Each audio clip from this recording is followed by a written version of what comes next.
Hello everyone! So now we are going to study about descriptive text. Jadi kali ini kita akan mempelajari tentang descriptive text atau teks deskriptif. Tapi pertama-tama, apa kalian tahu apa sih itu mendeskripsikan? Nah, mendeskripsikan itu bisa diartikan sebagai bagaimana kita menjelaskan tentang suatu objek. Objek itu bisa berupa orang, benda, atau hewan. Nah, sekarang saya akan memberi contoh bagaimana kita mendeskripsikan suatu objek. Nah, tentu kita tahu apa ini kan? Ya, ini adalah Doraemon. Mari kita mulai mendeskripsikan Doraemon bersama-sama. Doraemon adalah suatu kartun karakter, atau dalam bahasa Inggris kita bisa menulisnya dengan Doraemon is a cartoon character. Yang kedua, Doraemon adalah sebuah robot yang berbentuk seperti kucing, atau dalam bahasa Inggris, Doraemon is a robot that look like a cat. Selanjutnya, dia berwarna biru. Doraemon berwarna biru kan? Atau dalam bahasa Inggris kita bisa menulisnya sebagai his color is blue. Selanjutnya, kita semua tahu kalau Doraemon memiliki kantong ajaib di perutnya yang bisa mengeluarkan berbagai peralatan ajaib. Atau dalam bahasa Inggris, Doraemon has the magical pocket on his stomach that can take out many magical tools. Sampai sini sudah paham belum apa itu mendeskripsikan? Nah, selanjutnya kita akan lanjut ke teks deskriptif. So, what is descriptive text? Descriptive text is a text that written to explain or describe about one thing. For example, it can be described about people, animal, or a thing, along with the shape, characteristics, quantity, and etc. Atau dalam bahasa Inggris, descriptive text bisa diartikan sebagai sebuah teks yang menjelaskan tentang suatu hal. Misalnya, mendeskripsikan orang, binatang, atau suatu benda yang berisikan bentuknya, sifat-sifatnya, jumlahnya, dan lain-lain.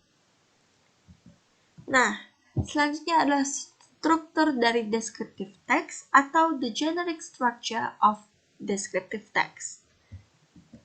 Di paragraf pertama, kita memiliki identification. Jadi di paragraf pertama, berisikan pendahuluan dan gambaran umum tentang suatu topik yang adik-adik mau jelaskan. Jadi di identification berfungsi sebagai pengenalan dari apa sih yang adik ingin jelaskan supaya para pembaca atau pendengar tidak salah mengerti. Nah, jika paragraf pertama isi pengenalan tentang benda atau sesuatu yang adik ingin jelaskan, maka di paragraf kedua kita memiliki description yang berisikan tentang deskripsi dari benda atau sesuatu yang ingin adik jelaskan itu. Jadi, pada bagian description berisikan ciri-ciri khusus atau sifat-sifat yang terdapat pada benda, orang, atau binatang yang ingin adik-adik jelaskan. Sampai sini paham? Oke, kita akan lanjut ke ciri-ciri dari descriptive text. Yang pertama, descriptive text menggunakan simple present tense karena berisikan fakta. Kuncinya adalah simple present tense dan fakta. Contohnya, contoh kalimatnya. Aku memiliki kucing berwarna hitam. I have a cat and its color is black. Jadi karena warnanya hitam, maka kita memberi tahu atau menulis warnanya hitam atau black, bukan warna lain. Selanjutnya, pada descriptive text banyak menjelaskan sifat-sifat dari suatu benda, manusia, atau binatang yang akan dijelaskan. Yang ketiga, kita akan sering menjumpai banyak kata is atau relating verb dalam descriptive text karena sebagian besar kata is memiliki arti sebagai adalah. Contohnya, anjingku adalah anjing yang lucu. My dog is a cute dog. Adalah itu ditulis sebagai is di kalimat yang Miss contohkan tadi. Selanjutnya adalah descriptive text hanya fokus menjelaskan pada satu objek. Jika di descriptive text adik hanya ingin menulis tentang anjing peliharaan adik, maka adik harus fokus membicarakan atau menjelaskan tentang anjing peliharaan adik.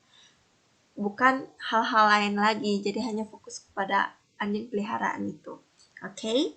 Selanjutnya, untuk semakin memperjelas pelajaran ini, Miss akan memberi contoh descriptive text. So, this is the first descriptive text example. The title is Rose. Jadi, ini adalah contoh descriptive text pertama, judulnya Rose. Mari kita analisis paragraf-paragraf descriptive text ini bersama-sama. My father bought me a present I've wanted for years. Ayahku membelikanku sebuah hadiah yang aku inginkan selama bertahun-tahun. It's a dog. Itu adalah anjing. A puppy to be exact. Anak anjing lebih tepatnya. I called him Rose. Aku memanggilnya Rose.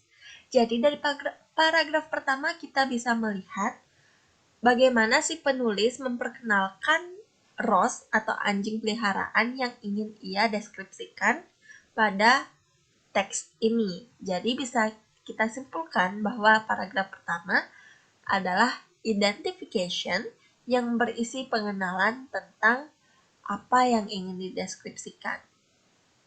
Mari kita lanjut ke paragraf kedua. Rose is a small puppy.